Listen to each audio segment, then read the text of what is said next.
Hello everyone, మీకు ఎంతో tasty and healthy breakfast చూపిస్తాను ఇవాళ. అదే మన ఆవిరి కుడుములండి. దానిలో 2 ప్లేట్స్ వస్తాయి.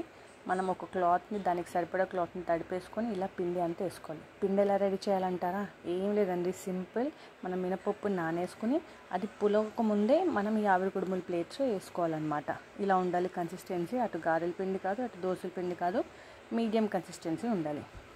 ఇదేనండి మన ఆవిరి కుడుములు చేసే వెజిల్. సో మన ఇడ్లీ పాత్రలాగే ఉంటుంది. కింద నీళ్లు పోసేసుకొని పైన ఈ 2 ప్లేట్స్ ఉంటాయి.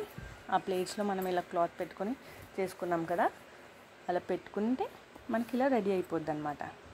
అయిపోయాక ఇలా తీసేసుకోవచ్చు. దానికి నేను ఎలా తింటానో చూపిస్తాను ఇవాళ మీకు. మేము అయితే దానికి హోల్స్ పెట్టేసుకుని చక్కగా వాటిలో నెయ్యి వేసుకుంటాం. కరిగిచ్చిన నెయ్యి వేసేసుకొని దానిలో మంచిగా తింటాం. సో ఇది మనకి చాలా బలం ఇస్తుందంట. పాతకాలంలో ఇలా తినేవారంట. నేనైతే నెయ్యి వేసుకున్న తర్వాత ఇలా పచ్చడి వేసేసుకొని దానిపైన చక్కగా షుగర్ కూడా స్ప్రింకిల్ చేసుకుంటాను. మీరు అలాగే డైరెక్ట్గా తినచ్చు, లేదంటే చట్నీతో కూడా నంచుకొని తినచ్చు. సో టేస్ట్ అయితే చాలా బాగుంటుంది అండ్ హెల్దీ బ్రేక్ఫాస్ట్.